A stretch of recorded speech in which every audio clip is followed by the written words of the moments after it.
Cheers. You've stumbled on into the Tap Takeover podcast.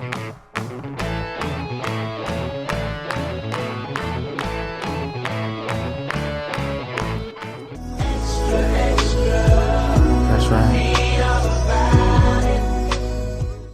Welcome to the Tap Takeover podcast festival series. We're here today at Eagle Park with Jackson, the head brewer and owner. So last year you guys had a joint beer release with 1840s. This year it's a joint beer festival on 420. So what was the genesis behind this and all the collaborations? I think we wanted to do this last year, but with us opening, that was technically our grand opening weekend.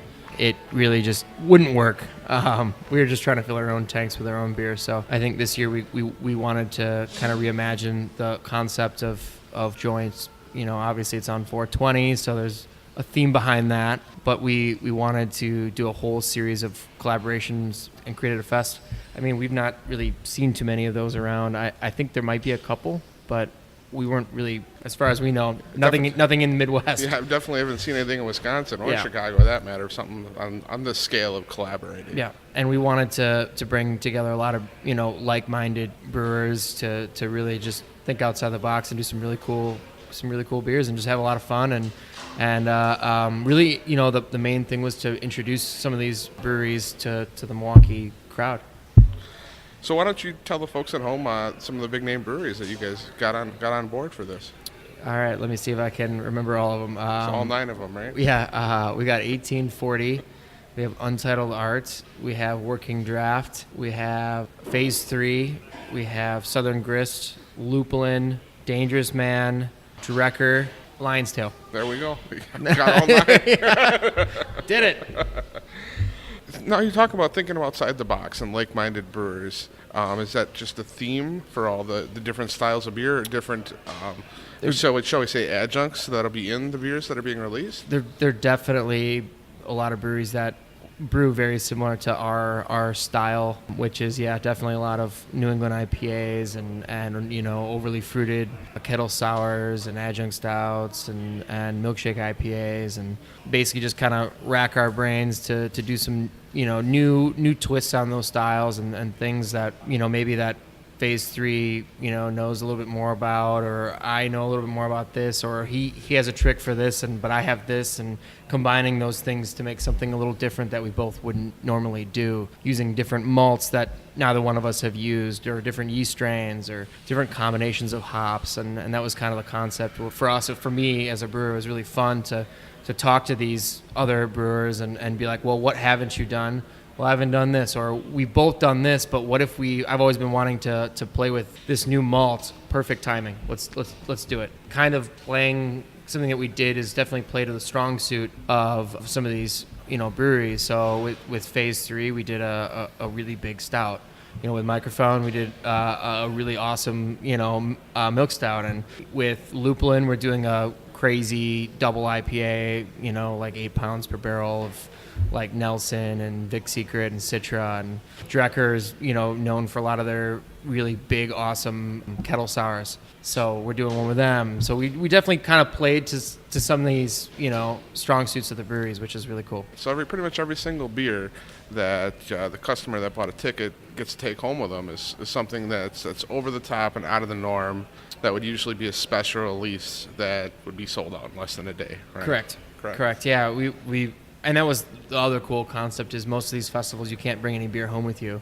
So we were like, when we were racking our brains, we were like, what can we do? And we were like, well, let's do a mixed 6-pack of all the out-of-state, brewers that you really can't get in Milwaukee. I mean, you can get some Drecker sometimes, you can get some Southern Grist every now and again, but most of these brewers, you have to go to their territories to really drink. So, and then on top of it, these beers won't be made again. So let's talk about the actual event. So maybe some frequently asked questions you've gotten is how is it going to work?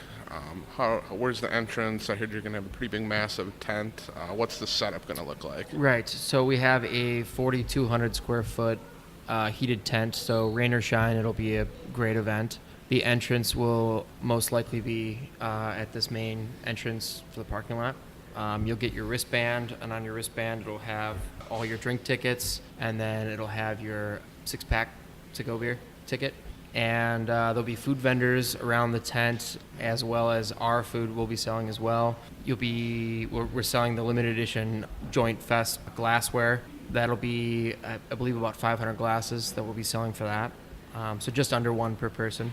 So yeah, it's gonna be a really chill event. You get your 10 samples, and then if you want to drink more, we'll sell tickets for more beers, so everyone can continue to drink, all the other beers. But yeah, I mean, will tickets be on sale then for on-site yeah, beer off tap? So there'll be whatever's left over after everyone gets their beers. They can, like I said, buy tickets, and it's going to be basically a ticket a beer. So you'll be able to purchase those and kind of go around and choose. We'll have some of our beers on tap as well if the kegs run dry, the collabs. So. But No, we talked about this before personally, but I've seen a couple questions online. Will other beer from the other breweries be available at all? No, there will not. Let's give them a little reason why, because I know the reason why, and I think everyone else should too. Yeah, legally we can't serve out-of-state beer in our tap rooms or on our premise due to Wisconsin laws. It's not the same in a lot of states, but here that's one of the quirky laws that we have to follow. So that's the reason why we're brewing all six of the out-of-state breweries is so we can bring them on our premise.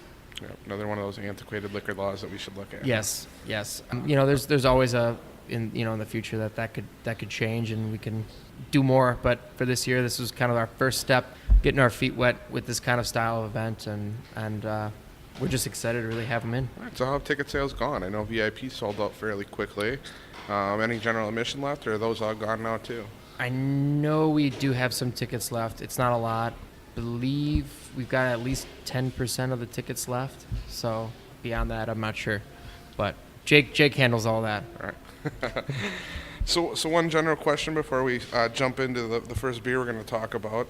What would it mean to you guys to win that award for Best New Brewery in America right before your festival here, a couple weeks beforehand? It'd be pretty crazy.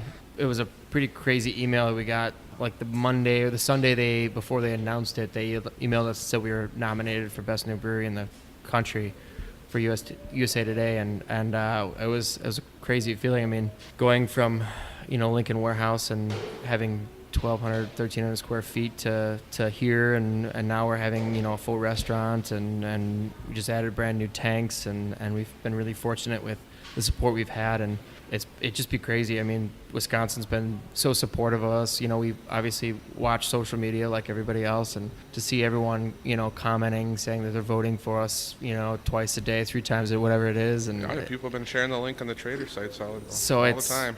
It's just crazy to have that support, and then to even if we were top 10, it's a high honor for us. I mean, with how many breweries that opened up in the last, it's over 7,000 breweries now, to be recognized, nationally is just crazy. So we're super proud, and it was it feels very short, but it was. Yeah, it was a lot of work and dedication to get to this point. So. Well, hopefully, I hope you guys win. I mean, Wisconsin usually turns out for its own, and you guys definitely deserve it in a lot of the people's eyes around here. It definitely they support, which is awesome.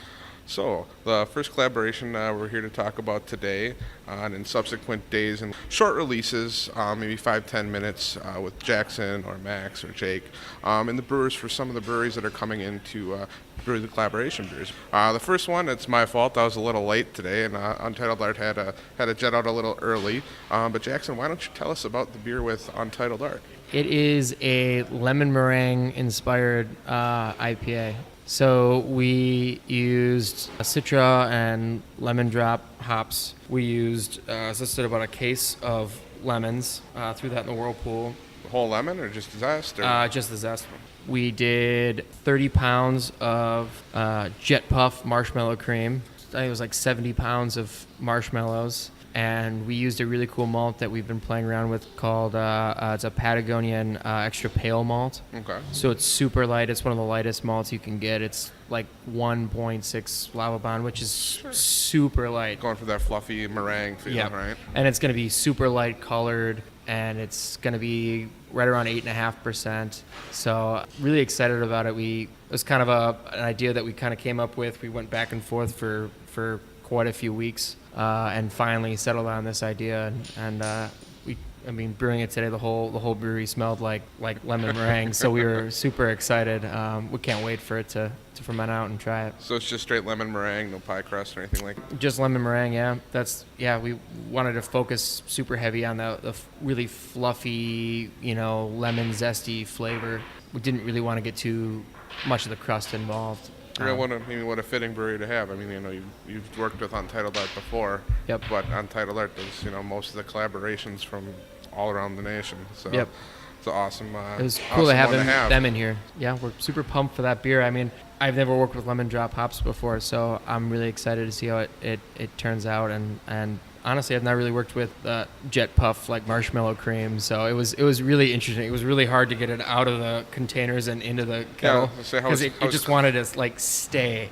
So we had to really scoop it out. It took like a half hour to get all of it in there. And how was cleanup afterwards? The boys are cleaning it up right now, so I think we're doing a little extra CIB just in case. But it wasn't too bad. We were obviously worried that it wouldn't really mix in, but it mixed right in and had no issues with it. And we're super pumped to see how it tried. Nice. Well, we're super pumped to be covering the event with you guys too, and we'll be back tomorrow to visit with Phase 3, and we'll have that recording out to the masses shortly after this one releases. See you tomorrow. Thanks a lot. No more beer, no more beer for you. He said there's no